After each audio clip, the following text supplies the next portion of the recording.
வணக்கம். இன்றைக்கி பதிவில் நம்ம வந்து நல்லா ஒரு வெயில் நாள் ஆரம்பிச்சிருச்சு. தக்காளி பழம்லாம் வந்து மழை மலிவாக கிடைக்க ஆரம்பிச்சிருச்சு.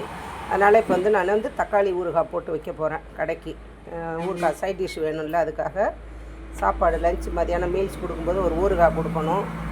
அதனால் வந்து தக்காளி வந்து ஒரு நல்லா பழுத்த பழமாக ஒரு 600லேருந்து 700 வரைக்கும் 3/4 கிலோ வரைக்கும் எடுத்துக்கலாம். நல்லா இதை கழுவிட்டு தொடச்சிட்டு நல்லா வந்து சன்னமாக கட் பண்ணி எடுத்துகிட்டு வந்துடலாம். இப்போ அதுக்குள்ளே நம்ம வந்து கொஞ்சம் 1 ஸ்பூன் அளவுக்கு வெந்தயம், 1 ஸ்பூன் அளவு கடுகு, இதை நம்ம வெறும் வானலில் வறுத்து எடுத்து வச்சிட்டோம்னா இதை ஆறிக்கிட்டு இருக்கும். நல்லா வாசனை வர்ற பக்குவத்துக்கு வறுத்து எடுத்துக்கணும். கடுகுலாம் வெடிக்கும், வெந்தயம் நல்லா செவந்து வாசனை வரும். அந்த பக்குவத்துக்கு வறுத்து எடுத்து ஆற வச்சுக்கலாம். இது கூடவே நான் 3-4 வரமிளகாய் போடுறேன்.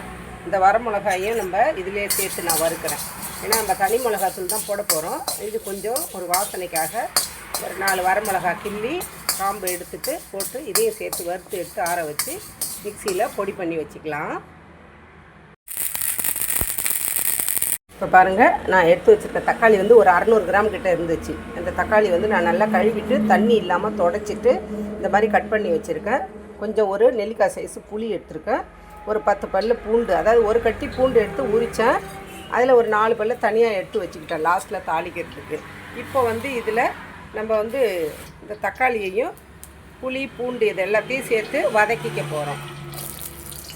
தண்ணியே இருக்கக்கூடாது, சுத்தமாக இந்த தக்காளி தண்ணி மட்டும்தான் இருக்கணும். ஒரு சொட்டு தண்ணி கூட இருக்கக்கூடாது. வானல்லையாகட்டும் இல்லை தக்காளி கழுவுனது அந்த மாதிரி எதுலேயுமே தண்ணியே இருக்கக்கூடாது. நல்ல பழுத்த பழமாக எடுத்துக்கோங்க, அப்போ தான் எங்களுக்கு ரெட் கலரில் வரும். நிறைய தக்காளி மலிவாக கிடைக்கிற நாளில் இந்த மாதிரி வாங்கி செஞ்சு வச்சுக்கிட்டிங்கன்னா ஒரு அவசரத்துக்கு குழம்பெல்லாம் போர் அடிக்கும் போதோ இல்லை நமக்கு உடம்பு முடியாமல் ஏதாவது செய்யலான்னு தோணும் போது இந்த தக்காளி தொக்கு நம்ம ஃப்ரிட்ஜில் ஸ்டோர் பண்ணி வச்சுக்கிட்டோன்னா சூப்பராக ரொம்ப டேஸ்ட்டாக இருக்கும். சாதா சமையலில் சாப்பிட்றத விடவே இதில் ஒரு புடி சோறு அதிகமாகவே நம்ம சாப்பிடலாம். அந்த அளவு டேஸ்ட்டாக இருக்கும். கண்டிப்பாக இதேமாரி ட்ரை பண்ணி பாருங்கள். இப்போ இது நல்லா வதங்கட்டும். இப்போ நம்ம இதில் தண்ணியே ஊற்றலை, இருந்தாலும் இந்த தக்காளியில் இருக்கிற தண்ணியே இருக்குது பாருங்கள். இப்போ இதில் வந்து நான் இந்த புளியையும் சேர்த்துடுறேன். இந்த புளியும் ஈரப்பதம் எதுவும் இருக்கக்கூடாது, அதனால் இதிலையே போட்டு நல்லா வதங்கின பிறகு பார்க்கலாம். பாருங்கள், இப்போ வந்து ஒரு 5 நிமிஷமாக நான் வதக்கிட்டேன். இங்கே பாருங்கள், இன்னும் கொஞ்சம் தண்ணி இருக்குது. தக்காளி எல்லாம் வெந்து வரணும். இதிலே நல்லா வெந்து வந்தவுடனே நம்ம வந்து ஸ்டவ் ஆஃப் பண்ணிவிட்டு நல்லா ஆற விடணும். அதனால் இன்னும் கொஞ்சம் நேரம் வேகட்டும். எடுத்திங்கன்னா தக்காளி வந்து கட் ஆகணும், கட் ஆகுது. இருந்தாலும் கொஞ்சம் தண்ணி இருக்குது, கொஞ்சம் ட்ரை ஆகட்டும்னு நான் வதக்குறேன். பாருங்கள், கட் பண்ணால் கட் ஆகிடும். இப்போ வந்து வதங்கிடுச்சு. இது நல்லா ஸ்மேஷ் ஆகணும், ஆனால் அப்போ நல்லா சூட்லேயே இருக்கட்டும். இந்த சூட்லேயே இருக்கட்டும்னா நம்ம ஸ்டவ் ஆஃப் பண்ணிவிட்டு நல்லா ஆற விடணும். இது பாருங்கள், நல்லா மசிஞ்சிடுச்சு,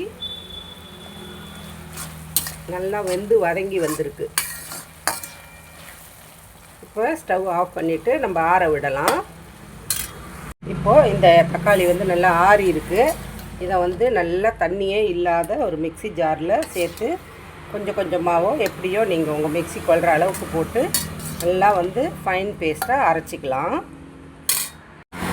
இப்போ பாருங்கள், நான் வந்து நல்லா மைசியாக நல்லா அரைச்சின்னு வந்துட்டேன். இப்போ வந்து கடாயில் கொஞ்சமாக எண்ணெய் ஊற்றி வச்சுருக்கேன். இப்போது இதில் வந்து எண்ணெய் ஒரு 2 ஸ்பூன் ஊற்றிருக்கேன். இப்போ வந்து பெருங்காயம் போட்டுக்கலாம். நான் வந்து கட்டி பெருங்காயமாக இருந்ததுன்னா நீங்கள் அந்த கடுகு வெந்தயம் வறுக்கும் போதே வறுத்து பொடி பண்ணி போடுங்க, அது நல்ல டேஸ்ட்டை கொடுக்கும். அது நான் மறந்துட்டேன் அப்போ போடுறதுக்கு, அதனால் இப்போ வந்து தூள் பெருங்காயம் இருக்குது, அதை போட்டுட்டேன்.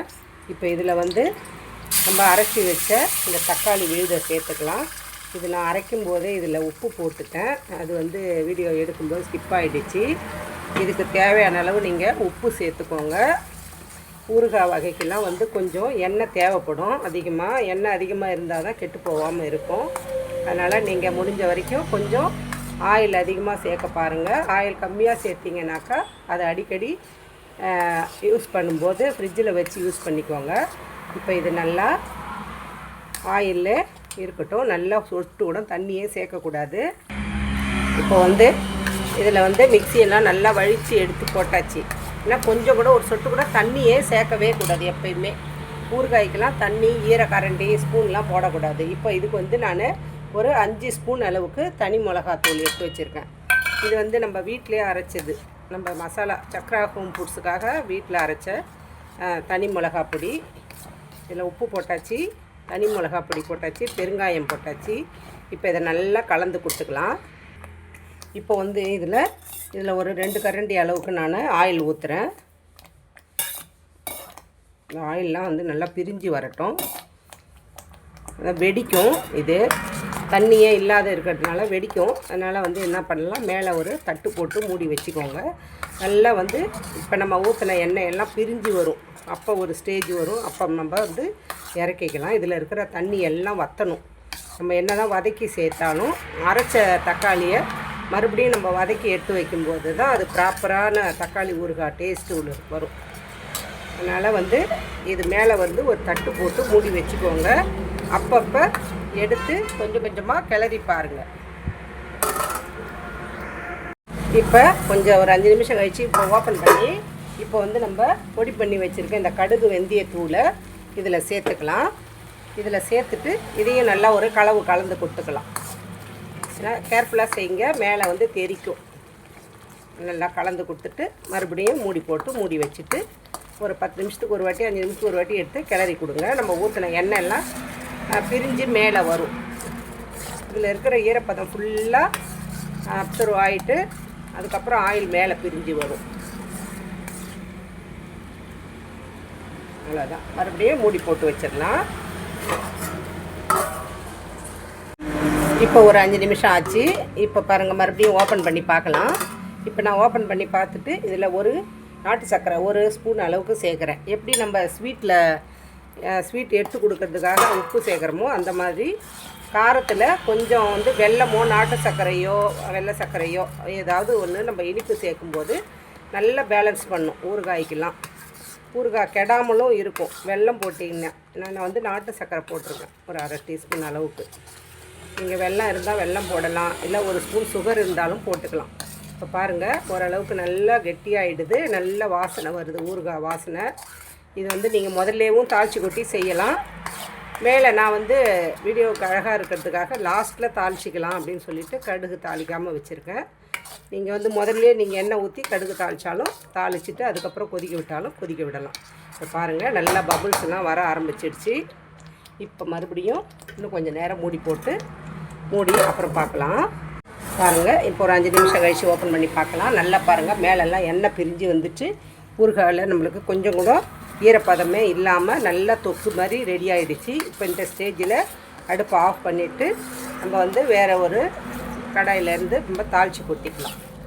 இப்போ தாளிப்பு வந்து லாஸ்ட்டில் போடும்போது ஃபினிஷிங் டச் அழகாக இருக்கும். அதனால தான் கொஞ்சம் எண்ணெயும் மேலே மிதக்கிற மாதிரி இருக்கும், அதுக்காக தான்.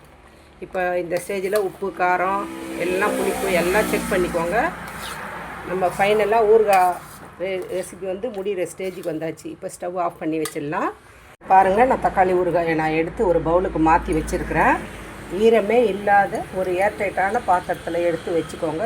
ஸ்பூனு எப்பயுமே போடாதீங்க.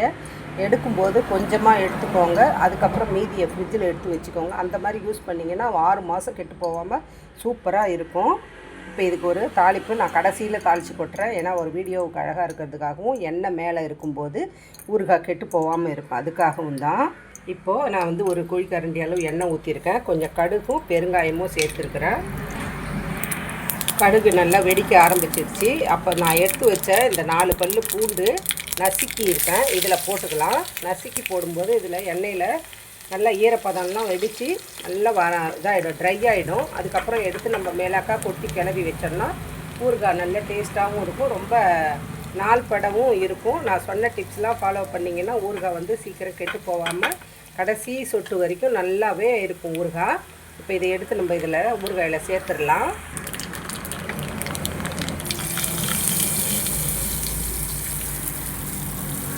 இதை சேர்த்து எல்லா ஊறுகாயிலையும் சேர்த்து நம்ம ஒரு கலந்து கொடுத்து வச்சுக்கலாம்.